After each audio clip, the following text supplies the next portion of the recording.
AA Beyond Belief is a podcast by, for, and about people who have found a secular path to recovery in Alcoholics Anonymous.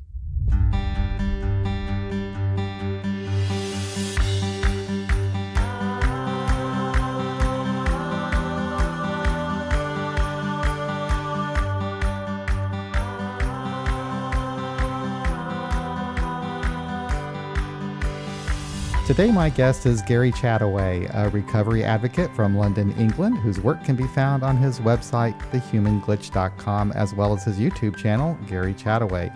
Gary is the author of The Human Glitch, a short book that briefly describes his experience with alcohol addiction. And he's currently working on a new book that will delve deeper into how he overcame alcohol cravings and how it can help kickstart one's recovery. This has become his great passion as of late, and it's nice to have him here today. Welcome to AA Beyond Belief, Gary. Hey, how you doing, John? Tom, thank you for having me on. Just one quick one before we do go ahead. Your interview I heard the other day, I listen to a lot of podcasts all year round. So the nature of my job, I'm always traveling. And your one with Ray Baker, one of the best podcasts I've heard this year so far. I know it wasn't from this year, but thank you. He was brilliant. And his definition of addiction was just so smooth as well. Yeah, he's great. He's really good. I've been really lucky. I've been able to talk to some experts in addiction and some authors since I've been doing this podcast. I never would have had that opportunity before, but he is really good. And he gives some really excellent talks as well. There's some talks of his that he gave that are also posted on our website. So thank you. I'm glad that you listened to that. And I've actually taken notes. I've got to go back and re-listen to a few little bits. And also his stuff about the secular approach was it's the way forward, I think, but yeah. I think it absolutely thanks is. for having me, John. Well, I always like to start at the beginning. I think it's a good place to begin.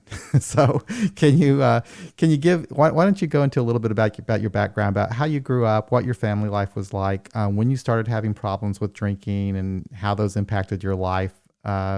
Just kind of go through that a little bit. Yeah, sure. Yeah, no problem. Well, it was all just I'm nothing out of the ordinary in any case whatsoever.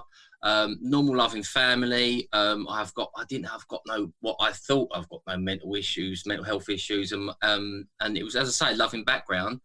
And for some reason, I just seem to have this. It was after I just enjoy the experience of drinking and taking drugs, I suppose. And it's just something that ever since my first drink, I can remember having my first drink, and that was mind blowing. Just that warm blanket of euphoria that washed through me. I was only about 13, and it's just stayed with me ever since, really. And progressed through the years, and it was the normal stuff: the Christmas drinking, the birthday drinking, the being on holiday drinking, and it just progressed. Ended up I was a musician, playing in bands, touring England and that, and so I was surrounded with alcohol and drugs as well. But mainly, it was really mainly alcohol's the one for me. And it just progressed from there until pretty much near total annihilation at one point a few years ago. But that was pretty bad. And I got to the point where I was easily I was up to a bottle and a half of vodka a day. And we say that, and people are like, "Oh my God, how did you get to that point?" But it was such a slow process that I didn't even see the changes until right at the end, where it exploded. And all hell broke loose for a couple of years. Really, it was full on. No, I can relate to that. That seems to be how I started off young in life, around the time that you did, and it was the same thing. It was kind of a gradual progression. And it was like the last 5 years, it really ran my life, and I, at that point, I think in the back of my head, I realized I was having problems, but I just kept pushing it away. Said, this can't be possible.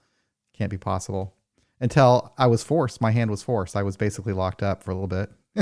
So. Oh, right. Yeah, I heard one of the other podcasts actually saying about it. Yeah, once they start putting you behind bars, it's like maybe there's something I need to look at here. Robert Downey Jr. He's got that quote, and he says about he don't drink anymore because he keeps breaking out in handcuffs. Yeah, yeah. So when did you first start seeking help? Funny enough, it was my fiance who first ever said to me, we was here one night and where I live now, and she just said, "You do know you're an alcoholic," and it didn't even enter my mind before. And to tell the truth, it was a good few years after them before even I really settled down into that realizing that, oh my God, something really is terribly wrong. But and then even though you like maybe you are starting to fight back from there it was still hell on earth to unpick all the damage that what you do. You know, I mean, it was full on. And to tell the truth, in the end, I was getting desperate really in the end, because I was just having mental breakdown. Not mental breakdown. I'll just come home and just cry my eyes out, and I just didn't know what was going on really. And when it gets to the point where you're dreaming about alcohol, and then you're waking up craving, like totally infested with a craving of it. And so yeah, it was just rough really for a little while. It's really rough. And what did you enter a treatment center? How did you? Okay, interesting. This is where it gets interesting. Yeah. I don't know what it is, but I can't stand the thought of going to a treatment center. I don't know why. It was never on the radar. I've heard, I don't know a lot about them.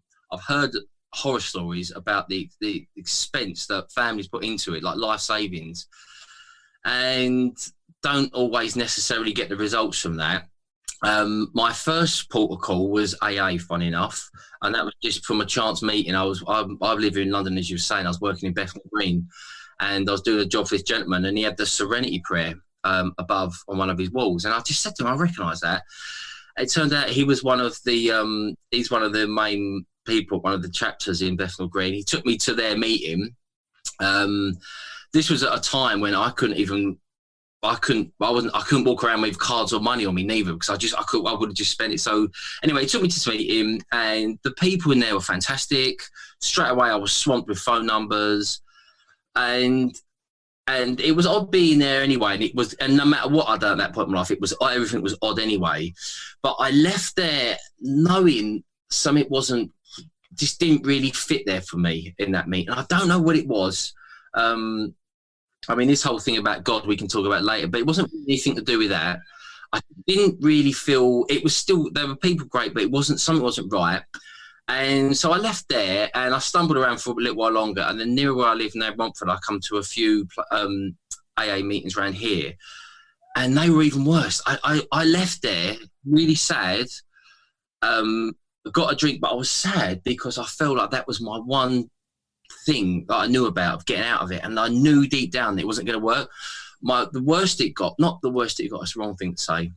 One of the last meetings I went to, they wait for people to get up and stand and talk, and I wasn't in any state. I couldn't even barely speak as it was, and they were waiting for me to get up and speak, and I wasn't prepared to do it, and that was it for me really. I was done then with it all. And I left there really, and for the next few weeks it was really bad, because as I said, I didn't know what else to do. I didn't know what other avenues I was going to turn, and then I just got lucky really. I just had a stroke of luck, and so yeah, it was just an emotional roller coaster. It was intense. So yeah. No, I didn't go to treatment either. I was 25 years old. I didn't have serious physical withdrawals. I didn't need to be medically detoxed or anything like that. So for me, it was, it was difficult to not drink, but I did, for me, I went to AA at the time, which is all that there was around here, and that was like 32 years ago. So I've been around for a little while, and have evolved a lot from where I started. Yeah, it's strange, but as I was saying to you earlier on before we started recording, though, this whole secular movement thing, I mean, from what that Dr. Ray Baker was saying about, that's really gaining ground now. And I think for AA purposes, I mean, there was always that little bit in my mind anyway, because I'm not really into religion or anything. And as an outsider looking in, I'm continually amazed about how much time and energy is wasted on that one subject. I mean, couldn't everyone put their efforts into like the actual recovery instead of worrying about the God thing? But I get it. I mean, I've done a little bit of research into the background and when it was formed, and And funny, Ray Barker was saying, was it Baker? So he was saying about a book he read about Bill W. about his life. It's meant to be really good. So I'm going to try and pick up a copy of that. But it sounds like with this new secular thing that you yourself are quite involved in as well, aren't you? That's the way forward, definitely, for AA. I mean, I would probably, if I was to do it all again now, and that element was not in it, and it was secular, I would probably think twice about maybe giving it a go now. Yeah, I think so. I think it's, I think it's a matter about how we communicate with people. And the problem that has been in AA that may have actually turned you off a bit is that it's the language that's used to communicate, whether or not it's religious or not. There's kind of a I guess dogmatic would be a good word. There's just a kind of a rigid type of a insular type of a language. So people will use their AA lingo, and it's just kind of, it can be a little creepy. And I think that that's something that needs to be worked on, is just to changing times, isn't it? It's changing times. Yeah, we're well into the 21st century. And AA is using a book that was written in 1939 that they're still quoting from today at meetings and asking people to read. So anyway. Yeah, I was also intrigued as well what you was talking about the other week about emotional sobriety as well. That's my next call. There's a few little things upstairs that I need to get sorted out. Well, you had a video that you had on your website, and actually I went on YouTube, and I think it was a video that someone else might have posted, where it was talking about the difference between sobriety and recovery. So you distinguish between sobriety and recovery. Yeah. That's a while ago now, that video. Blimey, God. Yeah, it was a while ago. Yeah. Yeah. But it's, but I think it's a lot of people now. I mean, I don't know if I'm taking it in the right context when you mean social sobriety. I mean, as in, so that because a lot of people I know now, they've quit the drinking, they're clean now, but a lot of them are slightly not unstable. It's because you're a bit everything's a little bit imbalanced, and and I think that can cause all kinds of emotional problems. And a lot of people nowadays are taking all these SRIs and all these pills to try and keep on top of them.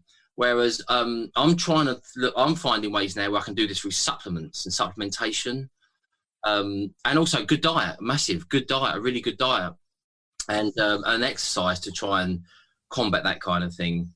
But that's what I'm trying to interpret it as a social being emotionally sober. Yeah. It's the hardest challenge I'm facing at the moment, definitely. Yeah. It is kind of an odd term. I guess I think of it more as just mental and emotional growth, being mentally healthy as much as possible, I suppose. Trying to be open to the idea of growing as a person, as a human being, not to be run so much by my emotions, to have some presence of mind to understand why I'm reacting the way I am to life. Yeah. The thing is, when you come out of recovery, it's so easy to come out with it, though, having, as I say, being slightly, I don't think damage is the right word, but it's easily, because you can be a little bit, what's the right word without sounding terrible? You can leave you a little bit weakened, and then you don't want to be then get off one drug, then to be put on all these other drugs to try and combat that, But that's a fascinating conversation as well. Yeah.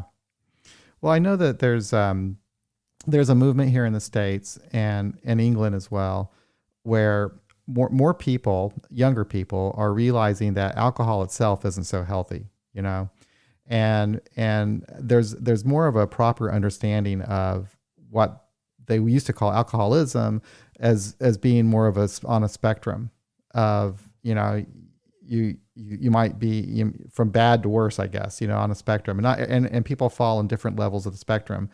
But the bottom line is, to not drink is healthier almost for anybody on the spectrum. I read a book. I think her name was Catherine Graham or Gray. The Unexpected Joy. Catherine Gray. Yeah.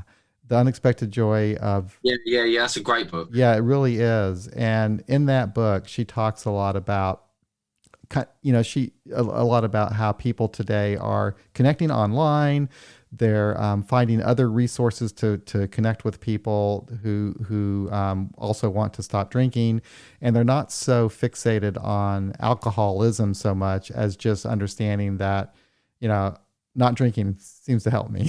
So yeah, so I kind of like that approach. I really liked her book. Yeah, there's a great piece in the book. She says, I can't remember the exact quote, but she was saying that animals and baby kids, they can all tell when you're on it. They can tell. And it's so true. My little doggy, he used to know when I was intoxicated. Definitely. Yeah, but that's a really good book. That is. There's some great pointers in there as well for anyone in early recovery, which was good. There's a few good books out there actually. Craig Beck done a good book as well. Alcohol Lied to Me. That was really good. And also on YouTube, there's some great people on YouTube, especially when I was first getting in recovery. Who was the one I said? Kevin O'Hara was really good. That was kind of when I started pulling myself out of the woods, actually, was discovering some of them people on YouTube. And Kevin O'Hara was really, he's got some great points. And Annie Grace was another good one as well. Yeah, I need to read her book, and I need to learn more about her. She's actually mentioned in Catherine's book a lot. Oh, really? Yeah, she is. So I think it was anyway. So yeah, there's a lot of good resources out there, more than ever, and that I remember.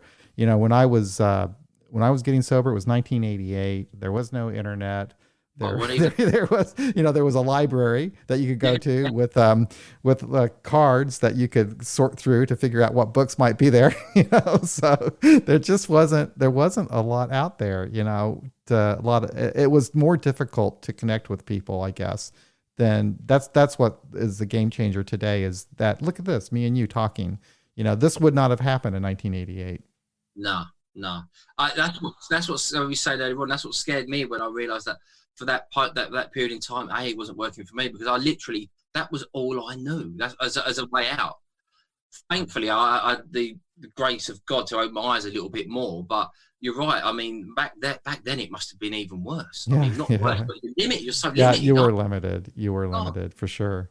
Yeah, I mean, there's a lot of people online nowadays that are they're flogging their own courses now, which is quite interesting. Whether they're good or not, I don't know. But oh yeah, I've met people just on social media who have, you know, started groups of like-minded people who just have a desire to help each other not drink, and it works for them just very, very well. I think that's kind of the future. Yeah, definitely. I agree with you. I agree. So have you met up with anybody that use a sort of a support group? Not really. I'm a bit of a lone wolf, really. I always have been. And I think obviously my dictionary made that more pronounced, but not really. No, I've reached out to a few people. The thing is that some people, they seem to get to this point with their popularity, where they're kind of hard to reach, and you just don't tend to get many emails back really from people like that. There's a lot of, I'm doing quite a bit on Instagram now, actually. When I first started with this, I had all the different accounts and talk about spread yourself thin, blimey. So I just picked one and concentrated on that, and that was Instagram. I'm on the Facebook, I don't really do them. And I've been connecting with a lot of people on there. A lot of people. See, I've never got into Instagram. I don't know why. I guess I'm not. I use YouTube. I use Facebook. I have a Twitter account, but I'm not really that crazy about Twitter. No, I can't get Twitter whatsoever. I've really tried as well. Really tried. Yeah, I just couldn't. And then people have suggested that I get more involved with Instagram, or get involved with Instagram with AA Beyond Belief. But I don't know, man. I just don't get it. I don't. Yeah, but you know what? Do you know what, John? I try and keep it simple with any kind of social media. I personally, I don't know how much I would use it. Maybe Instagram, or not Instagram, YouTube, because YouTube is just brilliant. But I mean, really, a lot of the time, I think, because there's so many people on there trying to build these platforms, aren't there? And it's easy to get sucked into it, and you're always getting added for this stuff. You know, why are you adding me? I'm no use to, nothing to do with you. Yeah. So I try and keep that minimal. And also, I've had it before on Instagram, where they can all of a sudden they can just cut you, where you can't do nothing on your account for like 2 months. You can't find out why, what you've done wrong. So if you're using that as a vehicle to move forward, you're in trouble. So I try and keep that social media stuff as easy as possible, and as just let it do its own kind of thing. But it's a great way of connecting with people, though. No, it is, and I do the same thing. I have for AA Beyond Belief, we have a Facebook page that where people can learn about our articles and our podcast episodes, but we also have a private Facebook group. And sometimes I regret having started that because Facebook is a really strange place, for people sometimes. It seems like people will say things to each other on Facebook that they might not actually say to each other in person. It's Welcome to the whole world on social media. The whole world's like that. It's a night. It's weird. That's why I'm really wary of Twitter, because the amount of grief I used to see being dished out on that platform. I know. Unbelievable. I know. That's freaky, because people are hiding behind these things, and they're being really, really mean, and no one can do much about it, and it's shocking. It's the Wild West out there. What's that? It's the Wild West. Oh, it is. It certainly is. Yeah. It's pretty crazy. Yeah. So what about the human glitch? What was the idea behind that? So what happened with me, I was as I say, when I got lucky. I realized, I found out by pure chance that anything I do cardio wise or getting the heart rate up killed my cravings. Cravings were my downfall. I just kept giving in to them constantly, which we all did. And then one day I found out that through cardio you can kill a craving. Now, and that for me was the start of my slow build up back. And from there, because then I was starting to kill my cravings, I got a bit of time and distance to be able to think. And I just started writing. I wrote a book on my first book, which is discontinued now, was on idioms, so like strange sayings. Yeah, I just wanted to learn to my chop. I'm quite creative anyway, to be a musician, and I didn't want to play anymore, so I thought I'd write. Learning through that, and then I started doing this new thing called the human glitch. Was just a day in my life of when it was crazy, and I just slowly worked on that. I used that as part of my recovery as well, the writing, to not think about certain, like just to not being, just to think and just be creative and just get stuff out there on the page. And it's just snowballed from there, really. That has it's definitely it's hard work though, writing, really, really tough. But I won't be about. I'll try and do at least 3 hours a day. Wow, at least. That's tough. Yeah, that is a lot of work. Yeah, it took me a while to get to that point, and for the first year or so, I'd have a moment where I'd be lost for months at a time. Then I'd come back to it and not really remember what I'd done, and have to go through it all again. As I was like slowly clawing my way back up. But the human glitch it's out there now. It's free, and it's been #1 on Kindle and the Amazon charts a couple of times now. It don't get downloads. It don't get downloaded a lot. It just gets downloaded consistently, and people seem to like it. So I'm just letting it run as an introduction to me, and as just got it out there. And that was then, and this is now. And now I'm because I do everything in extremes. I'm 192,000 words into my second book. Yeah, it's been insane. I thought I'd have the first draft done by April last year, and I'm literally not even finished. I'm finishing my first draft now. Yeah, but I think that's pretty cool. I consider you an advocate for recovery, for sobriety, and it's doing work like that not only helps you. I'm sure it does help you. It keeps in your mind that your importance of staying sober, but it's also helping other people. And that's how you're making these connections with people too. I really think that I've met people like that, and I'm pretty impressed by it. Yeah, I love it. I love the whole thing. And this new book, this is because cravings is my thing. So, but when I think of recovery now, I think in two ways. I think #1, you've got to get over the cravings, because the thing is, I couldn't go and sit with a counsellor. I couldn't have even thought, really, even taking supplements would have been a bit tough in the first few weeks, because I just wasn't around. And you need to time a distance to get to that point. And to get to that time of distance, you've got to have a break from it. And the only way of having a break from it is killing the cravings. For me, I just keep it simple, and that's what seems to work for me. Once you've got that time and distance from killing the cravings, then you can concentrate on say if you have got mental health issues or you've got issues from the past, then go and get help and take it in. Because you can't take it in if you're doing that much, like taking that much chemical during the day. There's no way you can sit in someone's office and take something in and learn. So this new book is everything I learned about getting over cravings, every single tip, And I studied everything. Like I found out now, like chilies, like eating chilies and chili sauce is a craving killer. Yeah, anything like that. Or if you're out and about and you're struggling, just necking a little bottle of Coke just for get your sugar levels back up. I didn't know none of this, and I was shooting in the dark half the time. All I had on my side was just the fact that I knew if I went for a run, I wouldn't. The craving would go, and it always did. That saved my life. So I'm putting that into words now, and I talk about diet in there as well because there's so much with diet that can get things leveled out, because it will take time. It won't happen overnight, but you can get things leveled out. And if you eat away at them cravings, then you give yourself that time and distance to be able to breathe. Yeah. I think that's one area that has been neglected in No recovery one talks circles. about it. Mm-hmm. I'm shocked that I'm writing the book and no one else has done it. I'm shocked. Yeah. Yeah. Hardly anybody addresses nutrition. Yes, yeah. Do you know what? Funny enough, there is one really good podcast that I can't remember the name of them now. The Evolution. It'll come back to me. The Evolution podcast. They're really good.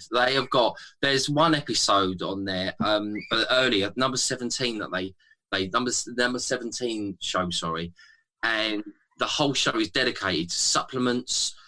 Anything if you want to raise your cognition. And it's one of them shows where you're sitting there with a notepad and you're writing all this stuff down, like what was with that Dr. Ray Barker. Really good show. And because there's some great supplements out there now, and it's not all about body, because when I thought of supplements, I think bodybuilders, and it's nothing like that now. Like I didn't know about glutamine because it can be processed, and for your blood sugar levels, it can keep it stable. Without spiking them, like we should. Like I was saying earlier, drinking that Coke, that can spike your blood sugar levels, and that can send you on a big down again later on. L-glutamine keeps it level, so you don't get them highs and lows. I didn't know about that. It's just an amino acid, and there's all kinds of stuff on there. And as I say, supplements are a great way forward. And back to the diet. The diet is so important, so important. I mean, normally in the early days, I say to people, don't worry about that. Just eat, because we don't eat. Right. No, we don't. No, I forgot what it was like to taste food. Oh God, I lived off of popcorn and bars. Oh, really? Well, yeah. I say that, but it was partly true. Yeah, really. Yeah, I mean, I didn't make a lot of money when I was drinking, so I would spend. Sometimes I'd spend an entire paycheck. I'd blow it all on alcohol, and then you have to kind of, getting food to eat was not always the priority, and it was always difficult. Do you know what, John? I'm still amazed. I still look at my other half and I say to her, how the hell did I finance that? How did I finance this? Because I was doing this, and I was doing a lot of other chemicals at night just to bring me back down, because it was terrible. How did I finance that? I've come out of it, and I'm looking back. I mean, I'm not really, I know people that are in thousands of debt owing to just the cocaine. Thankfully, it wasn't really my thing, but I still really, I remember cutting up a lot of credit cards in drunken moments because I didn't want to use them again. I still got them, I saved them all. But looking back now, I just think finances I don't know how I've done it. I remember having a few funny phone calls from the bank saying, like, what's happening with your money? But the beauty of recovery is that all of a sudden you've got money, you've got time, and you've got money. Unbelievable. Great combination. Yeah, the time, that was one of the first things that I noticed, is that I had more time, because so much time was spent drinking, getting over drinking, dealing with the problems of drinking. It was really a time-consuming deal. And then all of a sudden have the time. I didn't always know what to do with it, And in the very beginning, my first instinct was, well, go to some bar. That's all I knew. That's all I knew. But I that wasn't a good idea for me, and so I quickly learned not to do that. But yeah, that having the additional time now. It's amazing. Do you know what though, John? Funny you say that, because it's amazing in recovery circles. They say, like, it's almost like a warning. You do realise you're going to have a lot of time. You've got to fill it in. I don't say that. I say that it's a blessing that you've got loads of time. You've got finances. You can do anything you want in this world and finance it. Brilliant. Yeah. Brilliant. Yeah. Yeah. You can find something that you enjoy doing, something you're passionate about, and devote some time to that. It's great. Your family, Yeah, yeah. There's a I've lot. just found a I've just found a website where I can get. I'm doing a course now on counselling, and it's cost me £40. I mean, £40 is nothing, and it's like they do it online and they send you the papers and stuff. And I mean, you can do any. I mean, and some of the other courses they got on there is amazing. They've got everything from healing, finance. I mean, it's brilliant, and the time that you can use to rebuild yourself. Yeah, yeah. So, what are you looking at doing forward, going forward with the book and what you're taking right now in counseling? You're taking a counseling class for yourself to get into counseling? Possibly, I'm not sure because I've done it on Instagram a few weeks ago. I thought I'd just put it out there. I said I'm going to take someone on. You ain't got to pay me just to come on board, and I'll just tell you everything that I know, and we'll talk it through together. And I've kind of got two people that I'm doing that with now, and because I'm learning on that kind of thing as well. I don't know. I've got the answers. I'm just letting them know what I know, and so possibly go down that route. I mean, ideally, I want to get this book published by Barnes and Noble, and then become. That's not going to happen. I've learned that from other books, so I'm going to put this book out there, and I'm just going to just see how it goes. I wouldn't mind getting it published professionally. Um, I'm not sure though. I'm not sure. I would like to do maybe do some courses in the future. I've got someone looking at that possibly, but then I'm not sure if I can offer that constant. If you're doing courses, say like a month long or two, because a month really is a month long enough for a course. Probably not if you're in the state that I was in. You need more than a month. So now how do you work that? And also you need I personally think you'll need almost daily one-to-one interaction to begin with. It's no good having that once a week call because that won't cut it. If you're waking up and craving and you need constant attention. So I'm not sure that will work yet. But I'm going to send the book off to a couple of publishers and maybe get some agents to look at it. But I tell you what, John, there's a long way to go yet, though. A long way. I've got so much work to do on this book now. So I'm just going to batten down the hatches on it, and then we'll just see what happens with that. Yeah.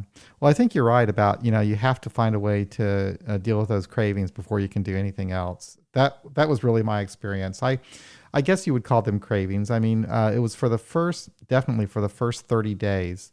All I wanted to do was to drink. And I think the reason I wanted to drink is because I had all these problems from my drinking that still hadn't played out yet. And I couldn't get them out of my brain. I couldn't stop worrying about, how much am I going to go to jail? For how long am I going to be in jail? How am I going to find a place to live? Am I ever going to get a job? Crap like this. And the only way that I knew to shut my brain off was to drink, and that was what was so difficult in the beginning. So for me at that time, Kansas City is a fairly large city. And so there were a lot of AA meetings at the time I could go to. And that's what I did at that time. I didn't have a job or anything, so I spent my time doing that. But once I could get past that of wanting to drink all the time, then I could start, going to therapy, sitting down with someone and talking and that kind of thing. So yeah, to come up with ways to help people get through that difficult period of the cravings is very helpful. The noise is so loud. That's the problem. That noise is screaming in your ear.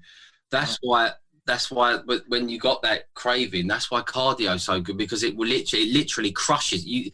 If you're going for a run and if you're with someone else and you can't speak to them because you're working on just holding your breath in, you ain't going to be craving because you ain't got time to think about it because they get totally smothered by it. So when you're saying that first 30 days, it's a constant theme, and sooner or later, if you don't address that, it'll break you down. So that's why the things that you have to do change. It's about changing states. Yeah. It's about changing. It actually lasted for me for quite a while too. The closest I ever came to drinking was after 2 years of sobriety. I remember I heard this. I heard you saying about it. Yeah. Yeah. It was the closest I ever came. I was I was working somewhere and I wasn't really making money. I had all kinds of problems. I was angry. I was upset.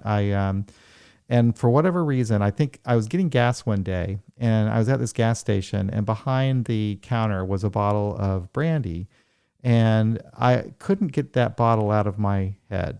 And I kept thinking about it and the thought was growing and growing and growing. And I wasn't telling anybody about it, but I just had this thought. And then I started thinking, you know what?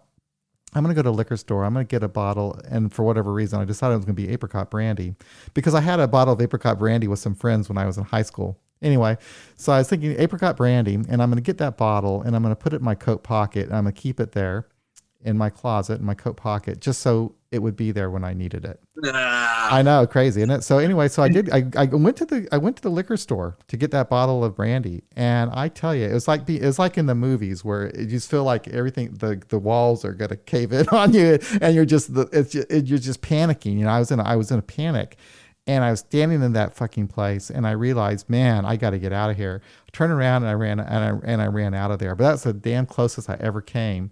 It was absolutely insane. It was an obsession. It was totally, I understand the obsession for alcohol. You're not there. You're not present. No, you're not. Yeah. It's like, yeah, it's something else. But I got through that. I was able to get through that, but that was after 2 years of sobriety. Yeah. Yeah. You never, ever know. You never know. My first relapse was after 181 days. And it was unbelievable. Looking back now, I could see, I get it now. It comes so slowly, the relapse. I get it now. But at the time, I think you've got to go for a couple of them. You have to. I had to learn what the deal was. And I was reading something the other day interesting by I can't remember the gentleman's name is now, and he was saying about relapses, how quick they're actually over with. So you have all this build up for all these months. And then, like for you, the minute you left that store, within a matter of hours, you would have been free and it would have been all cleansed. And he says it passes within hours of you just walking over that cliff. And it's so true. Just get to that point, just see it through, and it will just disappear within seconds. But also, I found a lot of time my problem was the fact, maybe what you was doing, you kind of romanticize about terrible times. Yeah. How does that work? I know. Unbelievable. I never remember the bad, but I remember the good. Yep. I wasn't thinking that about when I was thinking about that bottle of apricot brandy. I wasn't thinking about my last experience when they threw me in jail, but I'm thinking about the great times when I was in high school with my friends. Yeah. Yeah.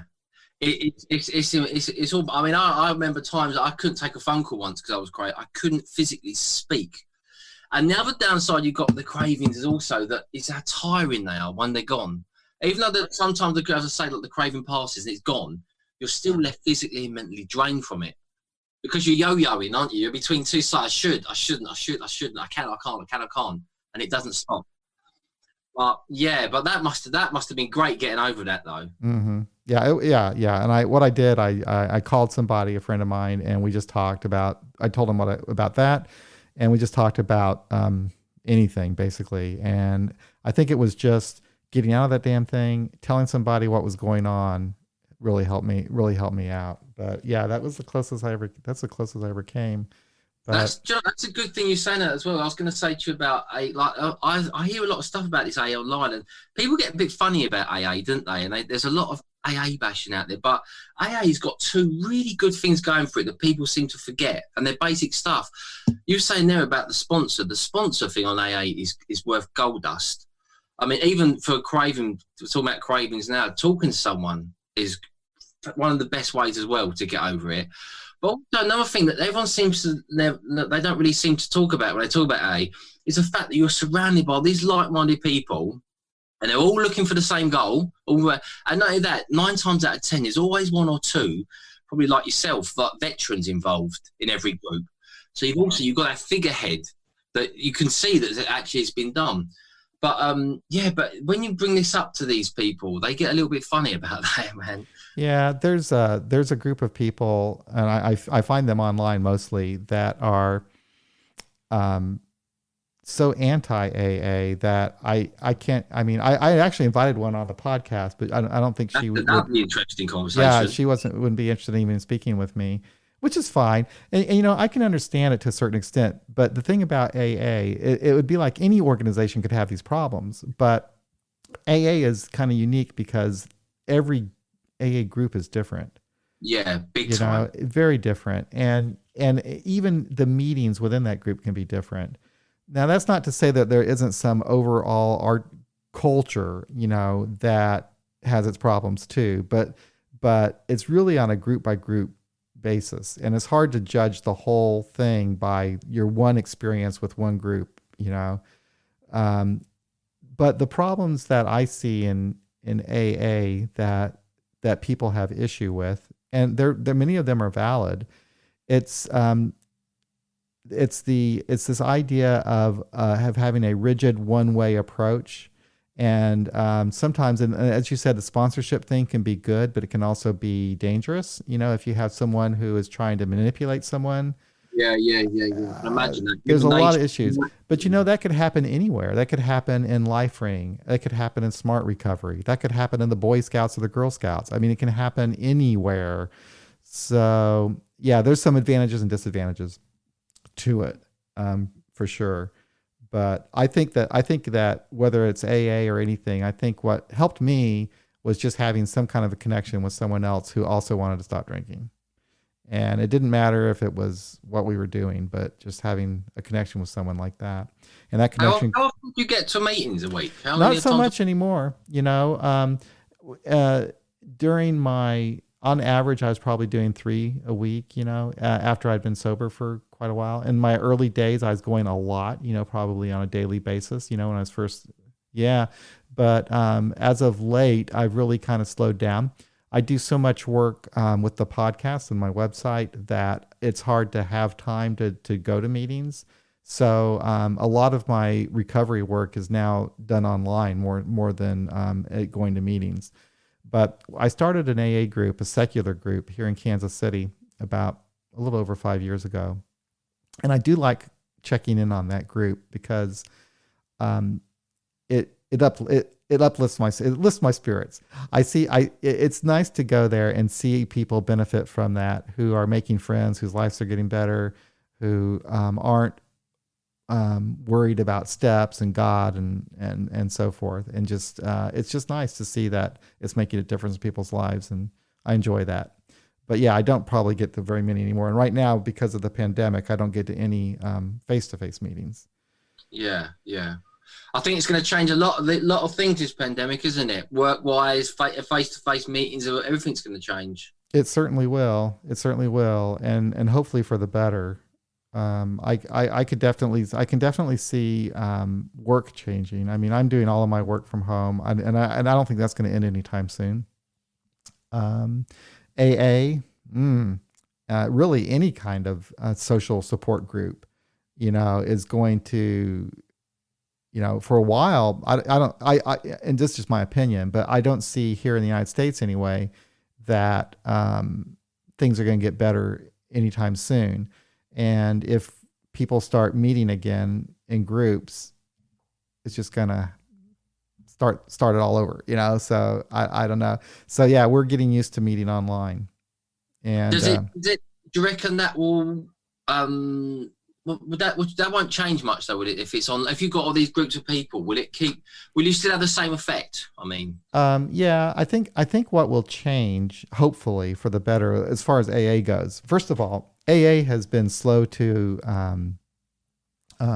embrace technology. I mean, if you go to their websites, that they've made some improvements now, but they really suck, and they're afraid. Why don't someone get on top of this though? Huh?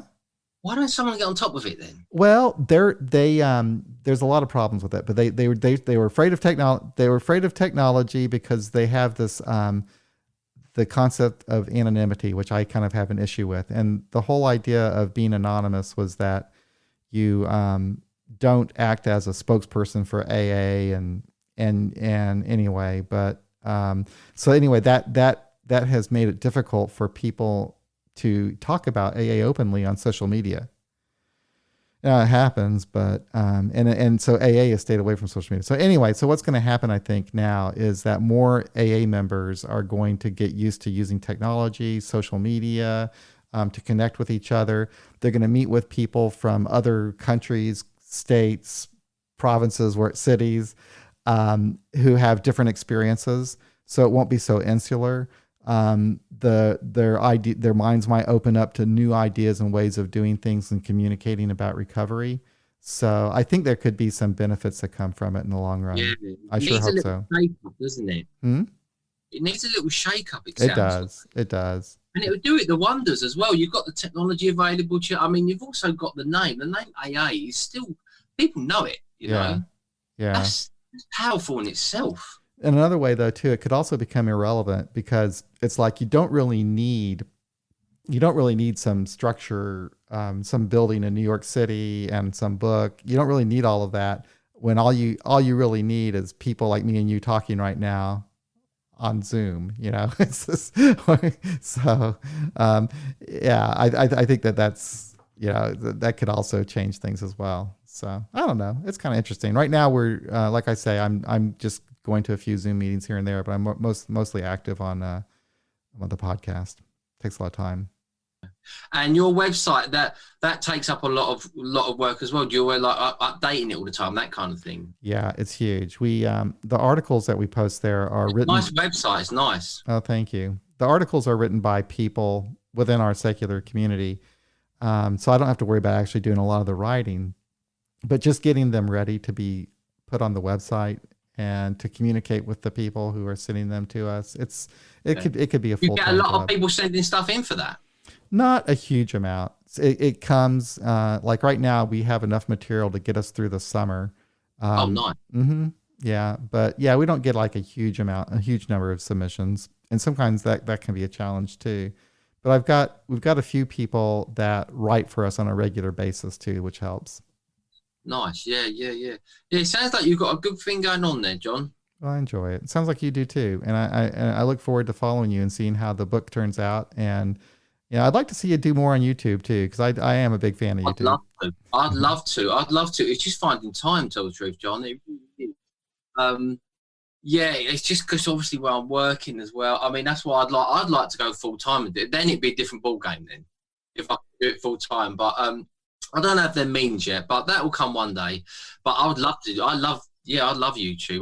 The whole YouTube thing's fantastic. I mean, I'm a plumber, and if I don't think I don't know as a plumber, I go on YouTube because there's always yeah. Brilliant. But as it's trying to get through in YouTube because there's so many people doing it now. Same with podcasts. I mean, same with podcasts, but YouTube's great. But that's why I like Instagram, because you can do these little videos. Okay, I'll have to check out Instagram because I do a little bit of run videos. So you get 60 seconds, and I just do quick. I'm gonna do a few coming up recently. I'll just do like 60-second tips. So like eat protein every 4 hours when you first get into recovery, something like that. But then if you want to do anything longer, you can use the Instagram channel they've got for their own little TV channel. God, the name's gone now. So you've got both options on there, which is quite cool. Okay, I might check that out. I am kind of getting interested in the video part of this. Yeah, so, definitely. Yeah. It's so much easier also because I think if you're writing an email, I've sometimes got so much I want to say to someone, and by the time you typed it out, you get like a 2-word reply and you've got to do another whole email. But if you could just talk to face to face, you can just give the whole spiel, you know? Yes. And I'm bad about returning emails sometimes because that's all I do at work all day long. Email. And so then when I turn off the laptop for work, put on the laptop for my regular life, and more email. It's just like yeah. There's a trick to that though. I was listening to someone on Tim Ferriss show, and he sets aside half hour at the end of the day, and he says you get not only do you get all your emails, but you do shorter, sharper responses instead of long-winded answers because you've got a time limit to get them done in. And he just says he just smashes it out like that once a day, every day, and he gets it all done. Yeah. Well, I do need to improve on that. Well, it's been nice talking to you. I've enjoyed this. Very much. Thanks for having me on, John. Oh, as well. Yeah. I forgot that. So again, thehumanglitch.com is Gary's website, and his book, he's still working on it. And when it is done, maybe you'll come back on, Gary, and talk about it. I'd love to. Talk about the book. That'd be great. All right. So that is another episode of AA Beyond Belief. Thank you for listening. If you would like to support our site and podcast, there's a couple ways you can do that. We like to have just regular contributors and even small amounts, even if it's $1 a month. And you can do that at patreon.com/AABeyondBelief by becoming a patron, or just donating through PayPal at paypal.me/AABeyondBelief, or just going to our website and clicking on the donate button. But don't worry about it if you don't have any money. We're doing okay, but we do need money to make the podcast work. So there you go. Thanks again, Gary. It was great talking with you. Thanks so much, and come back again. No problem. Cheers, Dom.